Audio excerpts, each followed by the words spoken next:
Shalom saudara dan saudari, bertemu lagi kita di channel ini untuk mendengar lagi firman Tuhan yang pastinya sesuai apa yang dikatakan Alkitab. Sekali lagi terima kasih atas kesetiaan Anda semua dalam channel ini. Saya doakan saudara dan saudari semua dalam keadaan yang baik, sihat, pastinya atas berkat pimpinan Tuhan. Bagi mereka yang sedang sakit, kita doakan agar kesembuhan dari Tuhan akan menjadi bagian buat mereka. Tiada mustahil bagi Allah, karena tidak ada penyakit yang Tuhan tidak bisa sembuhkan. Dalam nama Tuhan Yesus ada kesembuhan. Amin. Jadi, apa topik yang kita akan bahas kali ini? Topik yang kita akan bahas kali ini adalah mengenai doa untuk orang yang sudah mati.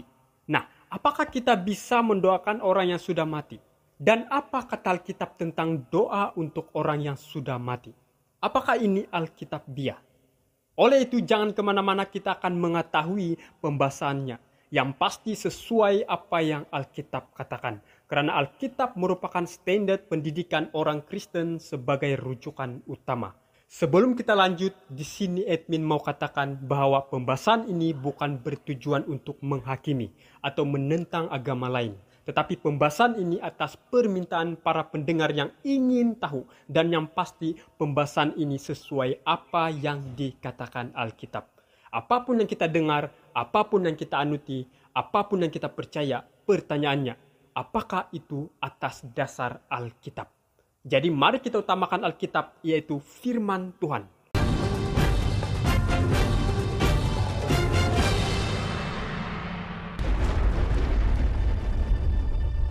Mendoakan dan berdoa pada orang mati merupakan sebuah tradisi yang berkembang di beberapa suku bangsa. Bahkan tradisi ini juga sudah masuk ke dalam lingkungan gereja. Ada sebuah tradisi yang berkembang dalam masyarakat Kristen tertentu untuk pergi ke kuburan para leluhur demi mendoakan dan berdoa pada orang mati. Ada yang menyatakan permohonan pada roh leluhur untuk mendapatkan kesehatan, kesuksesan, dan kesejahteraan. Bahkan ada juga dilakukan dalam ibadah untuk mendoakan khusus untuk mereka yang sudah meninggal. Sehingga setiap nama-nama orang yang sudah meninggal disebut satu persatu di hadapan Tuhan. Namun, apa pandangan Alkitab tentang ini? Apa kebenaran Alkitab katakan mengenai ini? Kita akan mengetahui bila mana kita tetap fokus akan pembahasan ini. Oleh itu dimohon agar jangan ada yang skip, nanti itu bisa terjadi kebingungan. Nah, ada beberapa tradisi mempercayai bahwa kematian bukanlah sebuah titik atau sebuah akhir, melainkan sebuah koma yang ada kelanjutannya. Dari kepercayaan ini nampak bahwa tradisi ini percaya adanya kehidupan setelah kematian. Oleh karena arwah orang yang meninggal dianggap masih berpengharapan atau masih hidup dalam dunia tersendiri. Maka terjadinya mendoakan untuk orang yang sudah meninggal. Bahkan ada juga yang mendoakan orang yang sudah meninggal untuk diterima ke api pencucian. Dan setelah itu layak untuk masuk surga. Sebelum kita lanjut, sekali lagi admin tegaskan bahwa pembahasan ini bukan bertujuan untuk menentang siapa-siapa, melainkan ada permintaan dan yang pasti untuk memberitahu kita bahwa Alkitab adalah satu-satunya kebenaran karena mengandungi firman Tuhan. Oleh itu kita akan belajar dari firman Tuhan.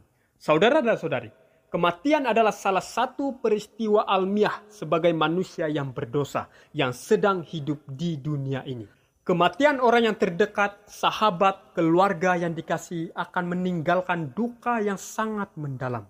Pertanyaannya sekarang, apa pengertian mati menurut Alkitab? Nah, untuk mengerti arti kematian menurut Alkitab, itu bisa dimulai dengan pengertian manusia yang hidup berdasarkan Kejadian 2 ayat 7. Ketika itulah Tuhan Allah membentuk manusia itu dari debu tanah dan menghembuskan nafas hidup ke dalam hidungnya. Demikianlah manusia itu menjadi makhluk yang hidup. Dari ayat tersebut dapat dirumuskan sebagai berikut. Debu tanah tambah nafas hidup adalah manusia yang hidup. Jadi kalau manusia yang hidup tolak nafas hidup adalah manusia yang mati. Menurut Ayub, nafas hidup itu bukanlah roh yang bisa beraktivitas seperti manusia, yang ketika terpisah dengan raga masih bisa hidup tersendiri, melainkan adalah sebuah proses yang ajaib dari Allah berupa nafas kehidupan dalam bentuk udara yang dihirup melalui hidung manusia. Selama nafasku masih ada padaku, dan roh Allah masih di dalam lubang hidungku, maka bibirku sungguh-sungguh tidak akan mengucapkan kecurangan, dan lidahku tidak akan melahirkan tipu daya. Kalau terjemahan versi mudah dibaca VMD, pengertian roh Allah sebagai berikut. Selama aku masih mempunyai nafas kehidupan dalam diriku, selama nafas dari Allah ada dalam hidungku. Dengan demikian dapat dimengerti bahwa kematian berarti berhenti hidup. Secara biologis dapat dimengerti sebagai berhenti bernafas, yaitu manusia tidak ada lagi proses bernafas ketika mati. Pengkhotbah 12 ayat 7 mengatakan tubuh akan kembali kepada tanah dan nafas atau roh kembali kepada Allah. Sekarang pertanyaan yang mendasarkan yaitu apakah mendoakan bagi orang yang sudah meninggal adalah Alkitabiah? Mendoakan bagi orang yang sudah meninggal bukanlah konsep yang Alkitabiah. Karena doa kita tidak memiliki dampak apapun kepada seseorang setelah orang tersebut meninggal.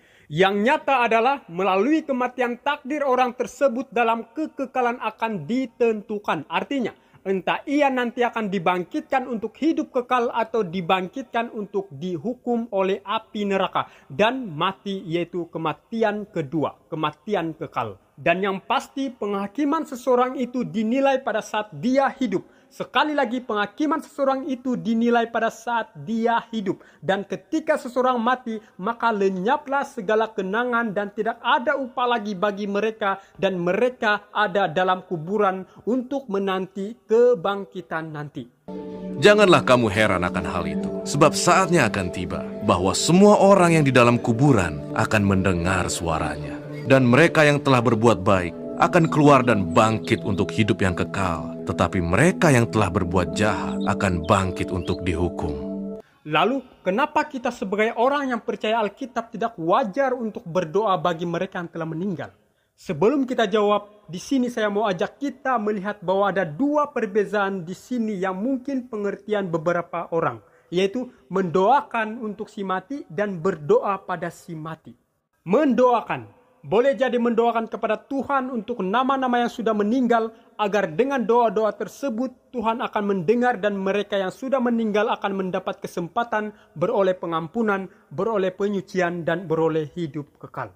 Berdoa kepada orang yang sudah meninggal. Dengan kata lain, berdoa kepada manusia yang sudah meninggal dan bukan berdoa kepada Tuhan untuk mendapatkan keberuntungan, sukses, kesehatan, dan sebagainya. Itulah pandangan beberapa orang. Namun, jika ada yang tetap dengan kepercayaan ini, saya mau bertanya, kenapa perlu mendoakan orang yang sudah meninggal? Dan kenapa perlu berdoa kepada orang yang sudah meninggal? Mungkin bagi sebagian orang yang percaya akan doa untuk orang yang meninggal, pasti tahu kenapa mereka berdoa untuk orang yang meninggal. Tetapi di sini saya mau katakan, jika demikian boleh berdoa untuk orang yang sudah meninggal, berarti ini sudah menentang puluhan ayat dalam Alkitab. Karena Alkitab katakan dalam Pengkhotbah 9 ayat 5, karena orang-orang yang hidup tahu bahwa mereka akan mati, tetapi orang yang mati tak tahu apa-apa. Tak ada upah lagi bagi mereka, bahkan kenangan kepada mereka sudah lenyap. Jadi dapat kita lihat melalui Alkitab bahwa orang mati tidak ada upah lagi bagi mereka. Bahkan Alkitab tidak katakan bahwa upah mereka yang telah meninggal masih ada melalui doa-doa dari orang yang hidup. Dari kitab Kejadian sampai Wahyu tidak ada mengatakan bahwa keselamatan seseorang yang telah mati ditentukan atas dasar doa-doa yang dilayangkan untuk si mati. Sekali lagi, kitab yang dikanunkan hanya mempunyai 66 kitab. Dari kitab Kejadian sampai Wahyu, tidak ada lagi kitab tambahan. Lalu jika masih ada orang yang tetap percaya bahwa boleh mendoakan orang yang sudah meninggal, maka saya mau bertanya, apakah ini berarti manusia tidak perlu risau ketika melakukan dosa karena saat dia mati pun akan didoakan juga? Apa ada yang bisa menjawab pertanyaan ini? Apakah bisa seseorang berkata, saya bebas melakukan dosa saat masih hidup, karena pada saat mati pun saya akan didoakan dan keselamatan itu masih ada? Apakah ini Alkitab dia, saudara-saudari? Mari kita lihat ayat Alkitab ini.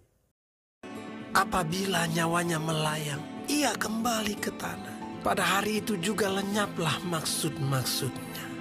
Pemahaman dari ayat tersebut adalah bahwa ketika manusia putus nyawa, maka orang mati tidak tahu apa-apa. Sudah tidak ada aktivitas apapun. Bahkan keinginan-keinginan sebagai manusia hidup sudah lenyap. Orang mati tidak memiliki kesadaran, sehingga ia tidak mengetahui apapun yang sedang terjadi. Bahkan dia tidak tahu pun dia didoakan. Karena mereka tidak bisa berhubung sama sekali dengan orang yang hidup. Jadi saudara dan saudari, sangat jelas bahwa kita sebagai orang percaya akan Alkitab, satu-satunya kebenaran, tidak patut berdoa untuk orang yang sudah meninggal. Karena Alkitab jelas katakan itu hanya sia-sia. Lalu pertanyaannya sekarang, saat ada orang meninggal, apa yang harus kita lakukan? Mungkin yang meninggal adalah sahabat kita, mungkin keluarga kita, atau orang yang terdekat. Dan itu meninggalkan duka yang sangat dalam. Maka yang dibutuhkan sekali adalah simpati dan empati dari gereja untuk mengadakan ibadah penghiburan. Yesus Kristus memberikan teladan untuk datang ke rumah orang yang sedang berduka untuk memberikan penghiburan kepada keluarga tersebut. Gereja dapat menjadi satu titik pengharapan bagi keluarga yang berduka. Dengan demikian, ibadah penghiburan di kala duka akan menjadi salah satu jalan kelegaan bagi keluarga yang ditinggalkan. Duka cita adalah pengalaman emosi yang timbul sebagai reaksi atau hilangnya seorang yang penting dalam hidupnya. Dalam hal ini, ibadah penghiburan dapat diartikan sebagai suatu rangkaian ibadah yang bersih dan bertujuan untuk menghibur, mengingatkan, dan bahkan meneguhkan keluarga yang sedang berduka.